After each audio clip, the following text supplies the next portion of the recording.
Lesson 3.3b, multiply fractions. So we are going to multiply fractions by canceling before we multiply.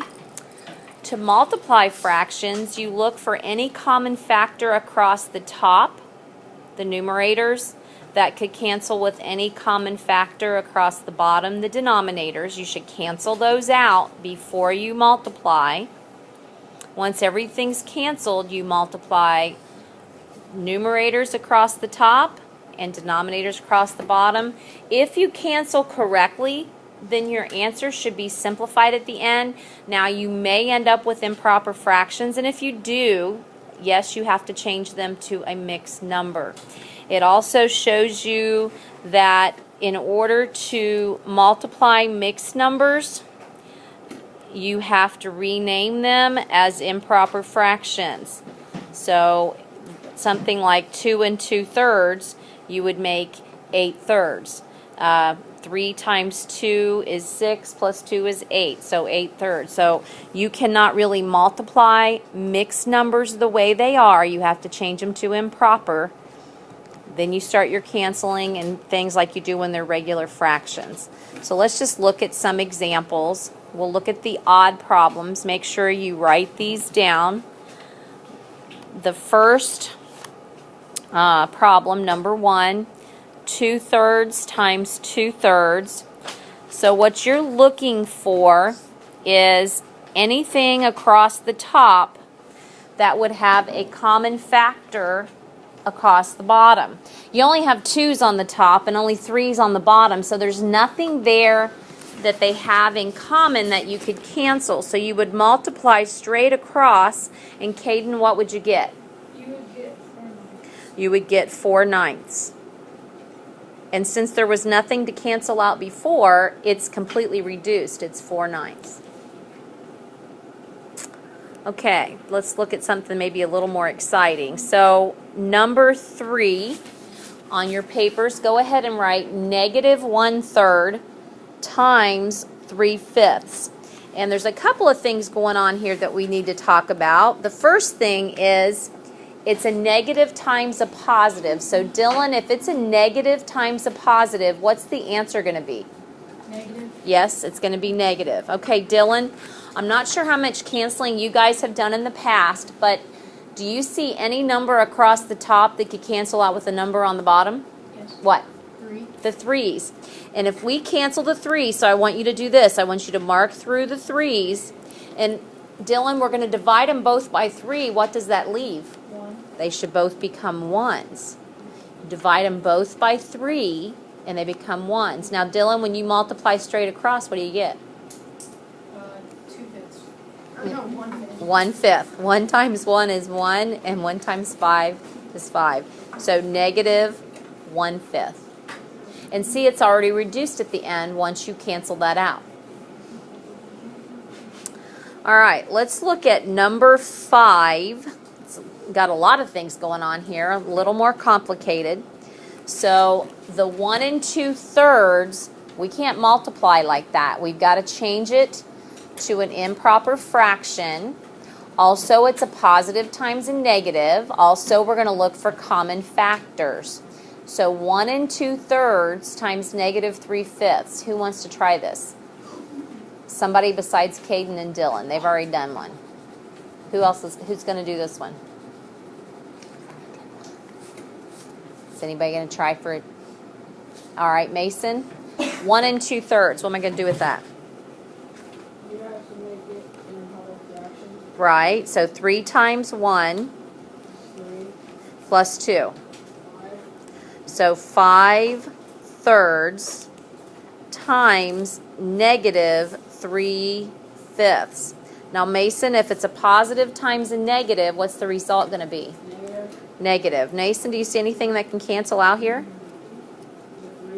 The 3's. The 3's cancel and become what? 1's. 1's. Anything else? 5. The 5's cancel and become what? 1's. 1's. Oh my gosh. What's it going to become? Negative 1. -1/1 for sure, which reduces to -1. Look at that. That whole messy problem came out to -1. Pretty good. Okay, good job. Let's go on here. Let's look at number 7, 3/4 times 1 2/3. Who's going to do this one? Okay, Liam. 3/4 is fine the way it is. What about the 1 2/3? 1 2/3 is not a way you could multiply the problem. Right, so I need to make it an improper fraction. Yep. So you're gonna want to do 3 times 2. Nope, 3 times 1 Oh, 3 times 1, which is 3, plus 2. which is plus 2. So that's going to be It's gonna be 5. 5 over 3. Okay, they're both positives, so that makes it easy. The sign's going to be positive. Is there anything that can cancel out here, Liam? The 3s. The 3's, and what do they become? 1s. 1's. Anything else cancel? It Doesn't look like it. So let's multiply straight across, and what do I get? 5/4. 5/4. Now, is that a good final answer, Liam? No. No. What do I have to do? You divide 4 times divided by 5. 5. Oh, 5 divided by Yeah. Let's take that 5 divided by 4. How many full times does 4 go in there? once. Once, which is your whole part. And then it's 1 1/4. 1 1/4. All right. Number 9. 4 1/5 times 1/7. Daniel, you're going to do it? All right. 4 1/5. How do I change that to an improper fraction?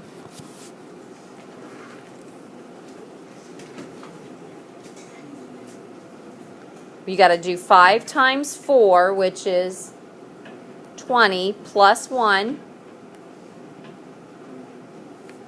21 over 5 times, and then 1/7 is going to stay. Now, Daniel, look at your numbers. Is there anything that can cancel out?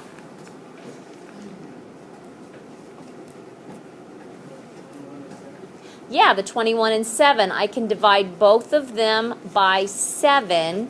So if I cancel the 21 and the 7, Daniel, what's the 21 become? Yes, 3. And then the 7 becomes a 1. And does anything else cancel? Nope. Okay, so multiply straight across, and what are we going to get? 3 over 5. Good job. Perfect. Okay, we've got one more of these, and we'll be done with multiplication. Andrew, -2 1/3 times 4/6. Let's get this part out of the way. It's a negative times a positive. So what's the answer going to be? 7 over 3. Well, hold on a minute. A negative times a positive, what's the answer going to be? A negative. A negative. So we've got that part out of the way. We know our answer's got to be negative. Now, the 2 1/3, I believe you've already said what it is. 7/3. And 7/3 times 4/6. Now, here's the crazy thing that you guys may not recognize. Daniel, do you see anything that can cancel from top to bottom on this one? This is a tricky one. Do you see anything that can cancel? No. It doesn't look like it. It's not the normal way, is it?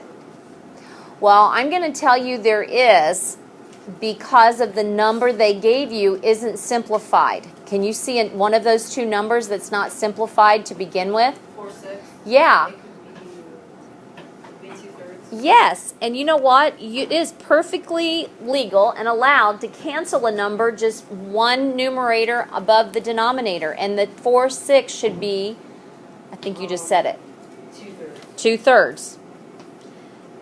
Now it's simplified as far as both of the fractions are there. So now, Andrew, multiply straight across. 7 times 2 equals 14, and 3 times 3 equals 9. So negative 14 over 9. Negative 14 over 9. We already said that. Now, is that a good final answer? No. No. What do I have to do with 14 over 9? Turn it into a mixed number. Turn it into a mixed number. So how many full times does 9 go in there? 1. 1. So that's my whole part. And then what is left over? 5, so it would be 1 and 5 ninths. Negative 1 and 5/9. Very good. Are there any questions?